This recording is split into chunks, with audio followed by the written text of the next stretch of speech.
Okay. So in this tunnel we just put it over the center bar and we'll plug it in. Okay, they are up.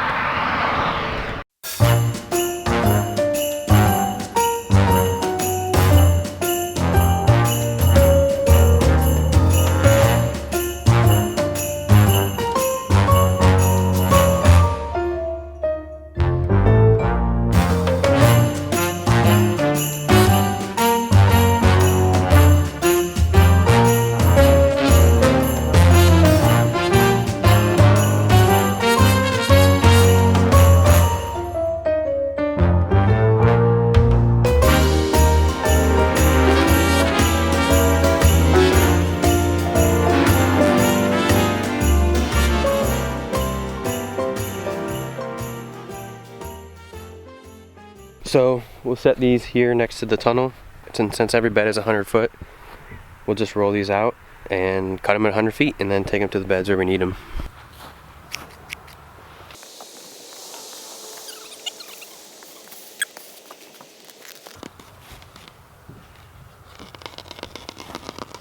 Okay, so we're putting hoops out for the row cover, and they're just the wire hoops you buy from Johnny's. So it's just this, and yeah, we just put them over the beds and then set the row cover on it like that bed there. We just pulled up some really good carrots. What do you think about them? Oh, they're amazing. They're so sweet. Super sweet.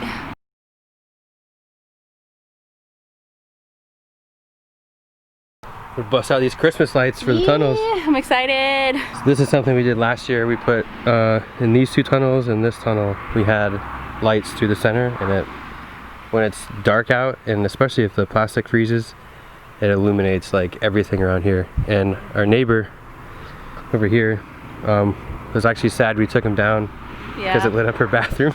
I know. Okay. So in this tunnel we just put it over the center bar and we'll plug it in down over here.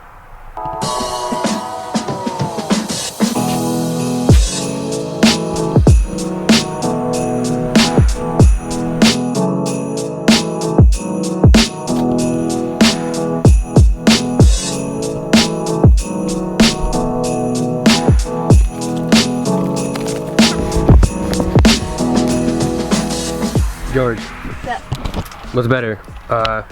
Putting lights up in the tunnels or putting up a Christmas tree? Lights in the tunnels. We didn't even put up a Christmas tree last year. We went and got like a half dead cedar. Like, it was definitely a Charlie Brown tree. You think Santa will be able to see these? Probably. From his sleigh? Yeah. I bet you can totally see it from an airplane though. That'd be awesome. I want to get a drone shot. Yeah.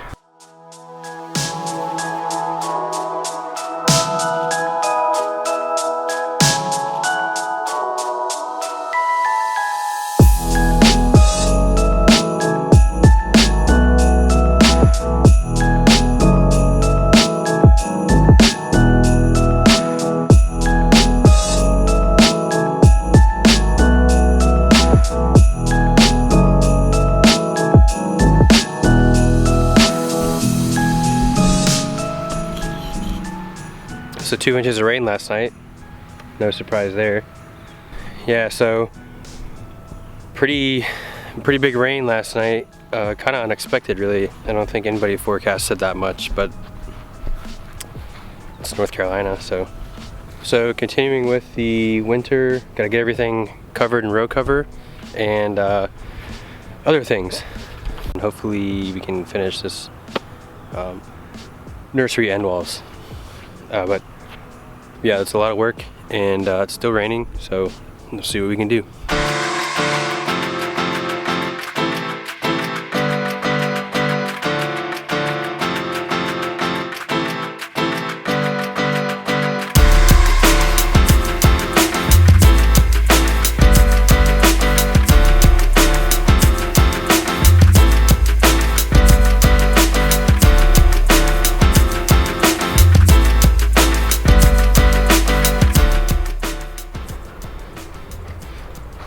Okay, George is measuring for the door piece here. you gonna sew it or whatever? I'm just gonna get so that the zippers in the middle here are like a little bit off to the side, so you can have enough play to zip it up and down, and then just zip it down both sides, and then we're gonna put the furring strip along the plastic, and then it's secure.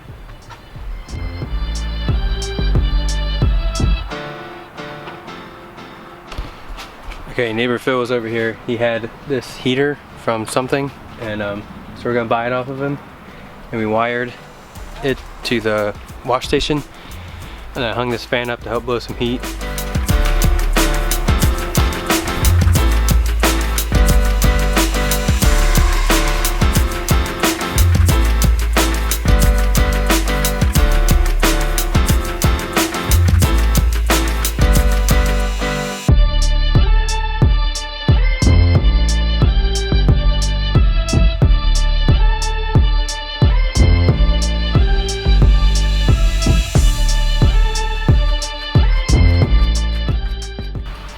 Okay, cool. So we got that wall done and that wall done, and this heater is actually making a difference in here.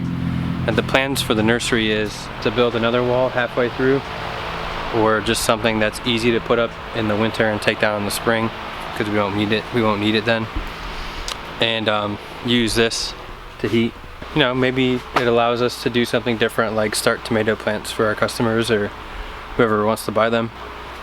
Not really sure, but we'll see how this thing works out. It already is making a difference, so that's cool. Neighbor Phil just showed up this morning and it's like, what do you want help with? Like, I don't know, whatever. And then just telling him about building these walls here, and he was like, well, I have a heater. So I guess this was in his garage before, and it's just been sitting around not being used, so it's cool. He was an electrician, so we ran power here from where he also helped us run the power from the house to the wash station, for the wash station and the well. We just ran off of that and made it work. So this should be cool. I'm gonna run this tonight and see what happens.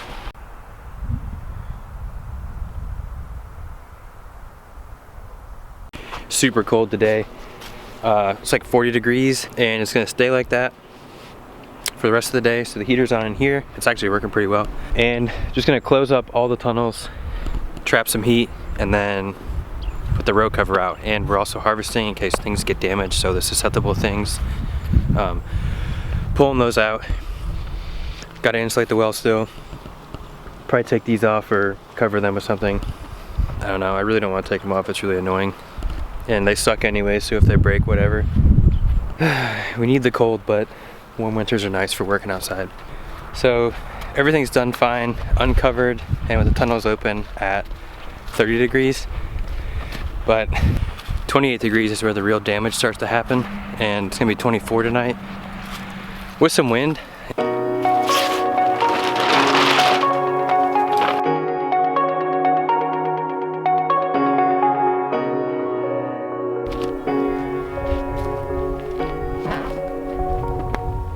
All right, thanks to Helen and Leela's help, we got everything covered.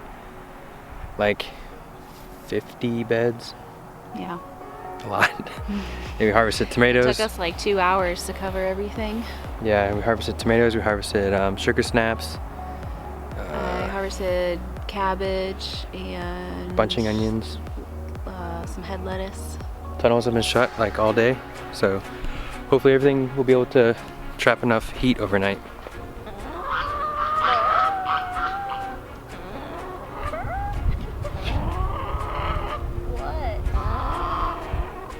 In case anybody's wondering, chickens are pretty hardy. We've never really done anything special for these guys except for one time it was 9 degrees and we put like straw around the bottom of the coop, but otherwise, I mean, they're dinosaurs. They can handle the cold way better than we can. Pretty excited about them eggs? Oh yeah. It's excellent.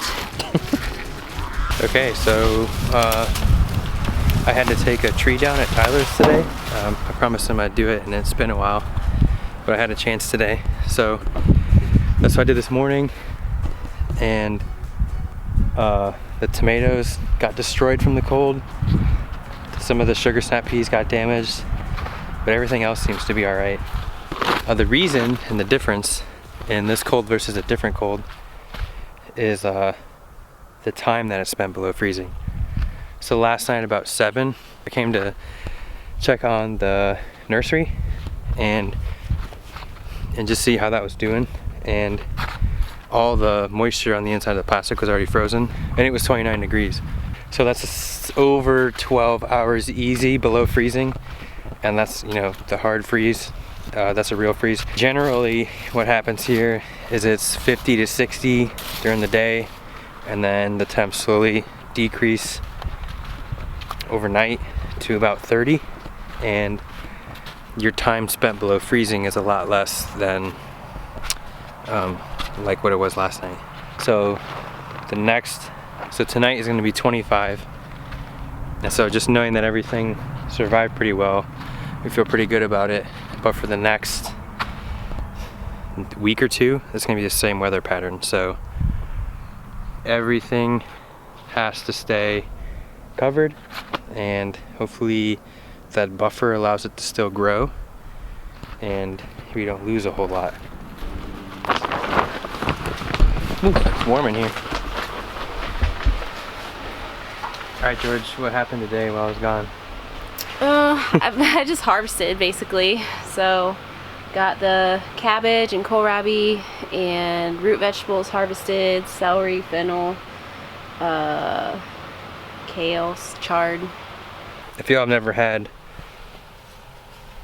celery that you've grown, I mean it's a little smaller than the store, but the flavor in this is insane.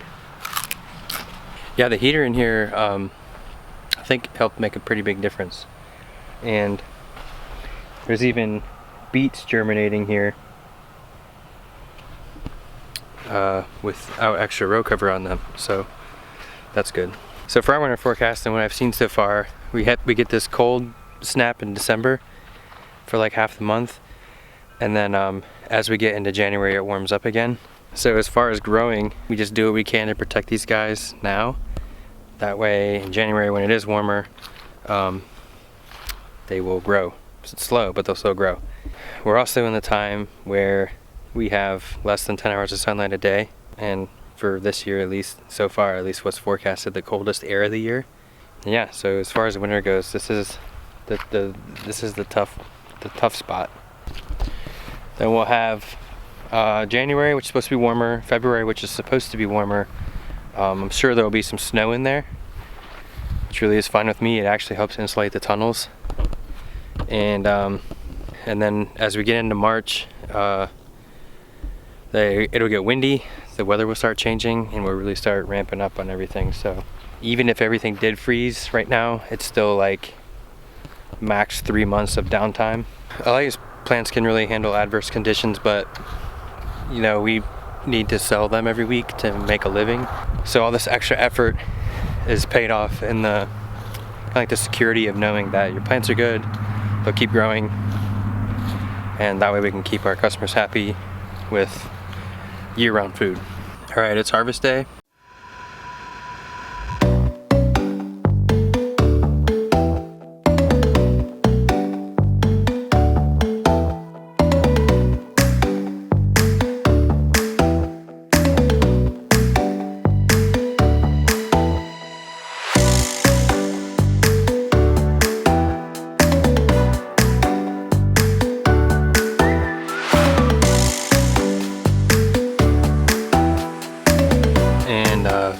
So now we got done what we can today and got washed what we could today. We're gonna start flipping these beds. We cropped out these beet beds this week, and we're gonna put down amendments and get the BCS on it.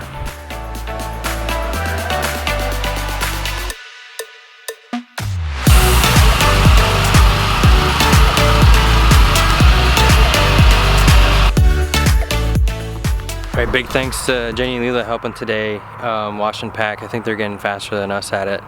But today, pretty much done today. Gotta pick back up tomorrow with finishing the harvesting. Some stuff was frozen, so don't want to damage it.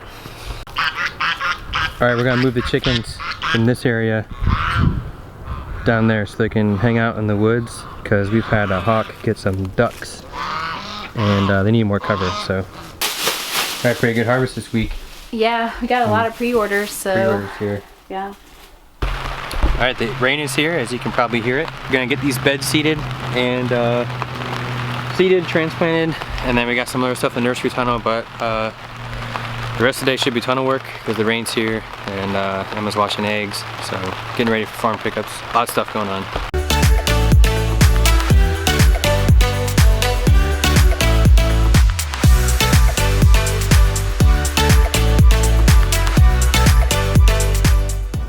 Emma's gonna start planting these salads.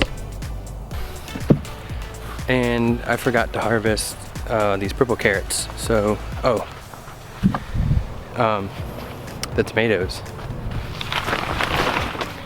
So I told you all they got roasted by the freeze. Check this out.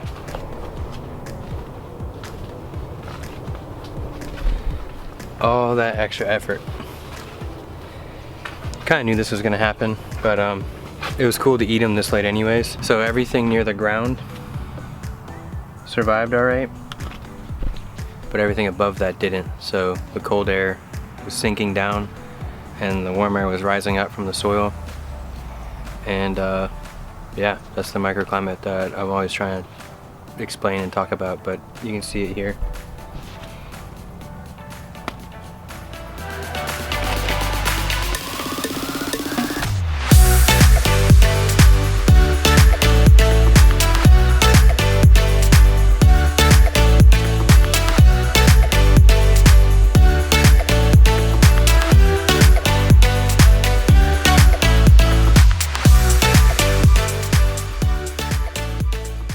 Alright, pretty productive day. So we just got some market prep to do, and yeah, head out to the market at 5 a.m. tomorrow.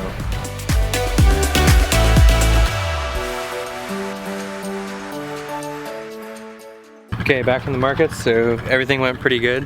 I was pretty busy in Charlotte, and it sounded like Tori was pretty busy in Hickory. Really thankful for all the customers, that's awesome, especially going into December.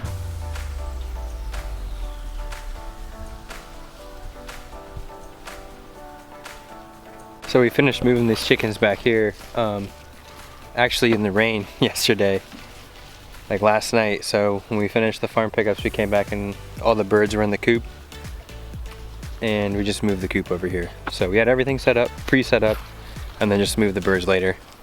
A really surprising 1 inch of rain happened last night. That's, you know, it's 2020, so whatever. Yeah, so some of y'all might wonder why I put in this effort and if it's worth it or not, and for us it definitely is, because it's how we make a living. But also in my mind, I think about if you're just doing it to grow your own food like we did when we started, just putting in the extra effort to test this stuff out, to see which crops handle what temperatures and how, and learning your microclimate, there's really no downside in that.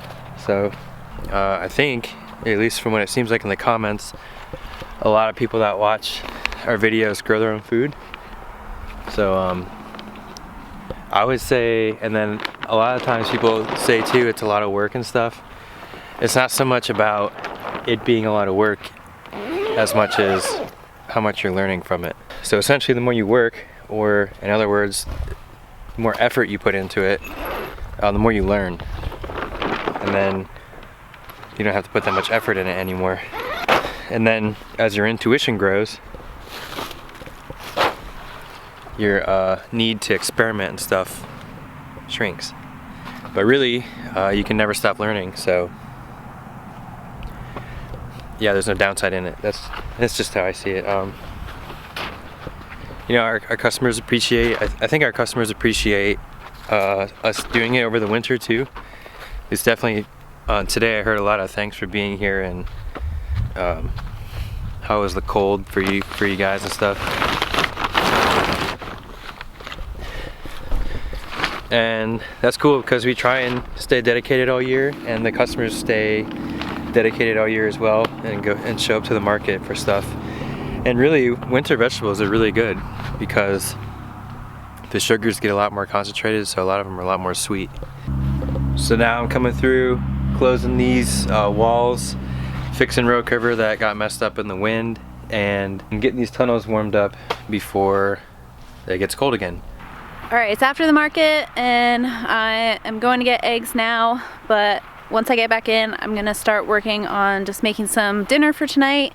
And we usually try and use a lot of our leftovers and just like eat them throughout the week. So we're gonna make some bone broth soup and just load it with all of our leftover vegetables. So we have some kohlrabi, some carrots, some bunching onions.